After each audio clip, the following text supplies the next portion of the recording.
Did you? I'm semi. Bob, go ahead. Eric, what you think of Nick's game? He looked like he hadn't missed any games all year the way he played. I thought, Nick was phenomenal, not just offensively, obviously the 9 of 14 and the 5 of 8 from 3, and his 26 points, but I thought he did a really good job defensively as well. For our team, that's the most passes of any team I've ever had. Without going back through the film, we had it recorded as 266 passes, which, I don't know if we've ever had anybody over a team over 250. Bench points were, phenomenal for us.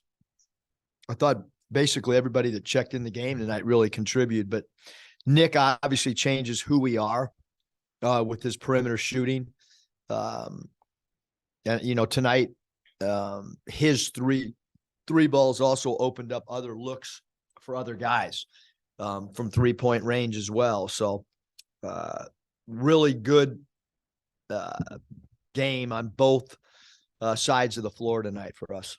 And that 63.8%, according to Stat Broadcast, you allude to the passing, but just what do you think of that shooting percentage? I know you guys were leading the league, got up to leading the league 48%, which is pretty good, but 63.8 in an SEC game. What do you think about that?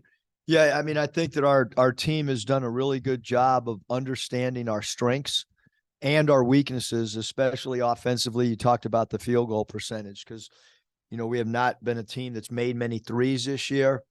But the team that we've had for much of the season is that's not exactly the team that we built. You can see the impact that Nick had and obviously, TB, it's been the guys that have played, I give them a ton of credit because they kept hanging around and they competed every night. And then you add Nick and now we're a much better and a way more well-rounded offensive team. Coach, along those lines, Nick, I think, was 1 of 8 from 3 before tonight since coming back. But did you think it was just a matter of time before those shots kind of started falling like they did tonight? Yeah, we see him every day, and from a shooting standpoint, he's been coming to Bud Walton on his own at night and stuff, and I think that's how you get your rhythm back. You gotta really you can't just rely on practice time because we can't just practice just for Nick when we got guys like AB and Ricky and those guys have been, practicing and grinding. And so it was really important for Nick to take it upon himself to get the extra reps, which he has been doing for sure. AB has 8 assists in 2 of his last 3 games. Just what do you make of the way he's distributing the ball lately? Well, he's got such great court vision and he's so unselfish and the 266 passes, a lot of them, are him being the trigger guy or the initial, advanced pass guy. I thought we ran the floor better tonight offensively than we have all year. I thought our advanced passes was, were really, really sound because we ran, scored points, had the most passes we had, and didn't turn the ball over. So when you add all that stuff up, a lot of really, really positives. And I think we've won 7 out of 9 SEC games with 2 games that, we were right there and had an opportunity to win. So playing good basketball at the right time and obviously finished the regular season with 3 high level opponents. And we knew that the day the season came or the schedule came out. We've been talking about it as a staff. How difficult these last 3 games will be. Coach, 22 from Ricky tonight. He had 3 3-pointers. Just what did you see from him and how important is it to have that kind of pop coming off the bench? It's really important. I think we saw that a couple of years ago with JD Note, the importance of a guy that can come in and if you're not scoring the ball can change. It changes how people have to defend us as well because he's such a good isolation player.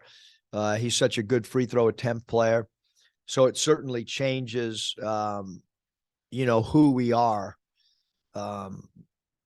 when he's making perimeter shots to go along with his transition dunks and transition points and free throws attempted. And then Roberts only had 4 points tonight. You held him to 2 of 9 from the field. What was the key to containing him? Just your thoughts overall on the defense tonight? I mean, Devo is just, I mean, he's just been absolutely incredible. Not just tonight, not just, not just this year. I mean, I can go back to, him guarding McClung, and McClung just won the dunk contest, and Devo in that tournament game was as good as anybody I've ever seen defensively guarding somebody. So he continues to be able to take a star player and minimize the effectiveness of that particular player. Coach, you mentioned this tough 3-game stretch to finish the regular season. Just what can the offense do to kind of try to sustain some of this recent success? Yeah, I think, we just want to continue to run the floor. We want to, the one area that we've wanted to improve on is our turnovers and our self-inflicted turnovers. It's not necessarily the opposition turning us over. There's been a good portion of turnovers that we it's on us. And so tonight was a huge step in the right direction because personnel changes things. And Nick being out there changes our spacing offensively, which has an effect on turnovers. And, but yeah, 3 really hard games. Our net, I think, is at 15 right now after tonight's game. That's about as high as it's been since I've been here in 4 years. You go compete, you play hard. These games can, it's not, your net's not going to move too much with the guys that you're playing. So we've handled business these last 9 games, although we've, like I said, we 2 of those games, SEC games, we wish we would have had another possession or 2, but it is what it is. And then how much does having Nick and that extra depth at guard allow you to kind of push the pace a little bit? It seems like you've been a little bit faster these last couple games. Yeah, I think, Nick runs really hard. I think if you look at our San Jose State game, the one game we were fully healthy, that was probably as good a running game and as good defensively. And so I think that, tonight, like I've mentioned, both sides, really affect it's easy to sub with Nick out there, because you got an extra offensive guy. And like I said, he played very good defense tonight as well. Eric, after tonight, AB's got 15 steals in the last 5 games.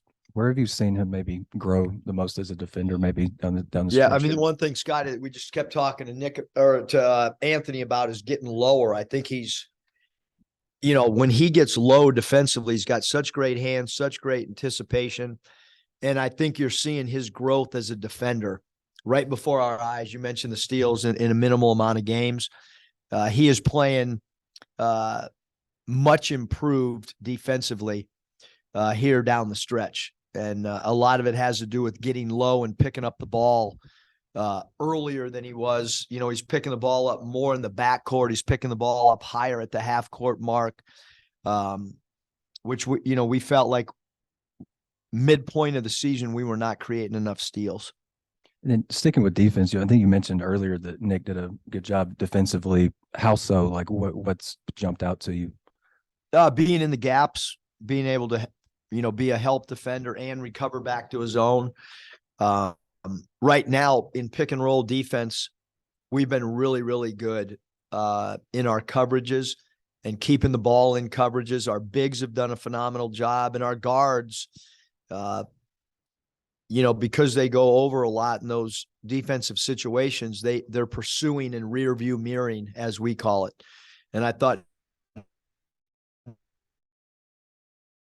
Nick did a phenomenal and continuing to pursue even when he was behind the ball, which our guards get behind the ball with the way that we play it, and our bigs do a good job protecting for a second or 2. So just a lot, really sound Nick was defensively for us. You mentioned Devo's defense, and I see here he was plus 30 for y'all's top plus minus. He's only taken 3 shots the last 2 games. What's that say about his maturity that he's still bringing value to y'all despite not being a scorer? Yeah, I mean, I think he's what he's done all year for us is he's providing what we need. We needed him to really be offensively aggressive. I mean, his shot selection the last 2 games been phenomenal. He's having fun out there. You know, and this is a team right now that chemistry wise on the court, you know, this is as good as we've been from a chemistry standpoint. Eric, that's the biggest margin victory Arkansas has ever had against Georgia. It's your biggest SEC margin this year. You alluded to those close losses. Your last 2 games, you've beaten 2 SEC teams by 54 points combined. Just how much fun is it to, beat people like that? I mean, it's kind of an important game too in my house because Danielle's sister Kim went to Georgia. So there's a little banter back and forth. But look, we're playing in Bud Walton. We're playing the right way the last 2 games. And we're playing on both sides of the ball. If you only play one side of the floor, you're not going to have games like this. But those are behind us, both games behind us. And now I know we're playing in front of 2 sold out buildings the next 2 games, and I know our home game will be sold out. So 3 incredible environments that we're going to have an opportunity to play and compete in over these last 3 games. And zones obviously have been an issue for you guys a lot of the year, but Georgia comes out in a zone. You guys basically shot them out of it. And I know they're not, the zone offense worked tonight, but change in personnel and it looks a little bit different. Yeah, I mean, hitting 5 threes, how much does that help, the zone busting? A lot. No, I think that we've really look, as a staff, we've been studying WNBA, FIBA. We've looked at about every zone clip that we possibly can. About 2 weeks ago, I assigned a staff member to call 5 different WNBA head coaches because we've just been searching for how to get better looks. The zone offense that we've had, it's been pretty good up until a certain stretch this year. But you saw a lot more movement and cutting tonight against the zone.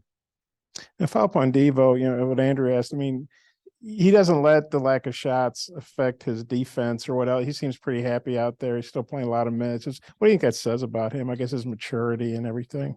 Yeah, I mean, Devo's a leader for us. I feel like player-coach relationship is with Devo is he and I kind of think alike. He's got incredible competitive nature. The other guys in the locker room all feed off of his defense. I mean, he's kind of the guy that it's hard not to defend when you're playing with Devo because he's putting forth so much effort. He asked Coach Ruda for all of Robert's made baskets earlier, a couple days ago as we were starting our prep. So that, when a player texts a coach and says, hey, I want to see all the made baskets by the guy that he's going to be assigned to, I mean, that shows you the pride that he takes. And I mean, he's just such a huge part of everything we do. Turn page, take a few seconds on Alabama. We can get Alabama later in the week. We will do it here. Okay. Well, obviously you didn't have Nick the first time around. How big a difference can he make? Yeah, I mean, I think that, that every game that Nick gets to play, I think he's going to be, feel more and more comfortable. I probably left him out there tonight an extra 4 minutes in the second half late because I wanted him to continue to get conditioning and rhythm and confidence. And so again, I think he's a player that's going to, he changes our spacing, and how people have to guard us. And how different will be playing Alabama with him as opposed to without him? Well, I think anybody we play, Bob, it changes kind of who we are from an offensive standpoint. So, I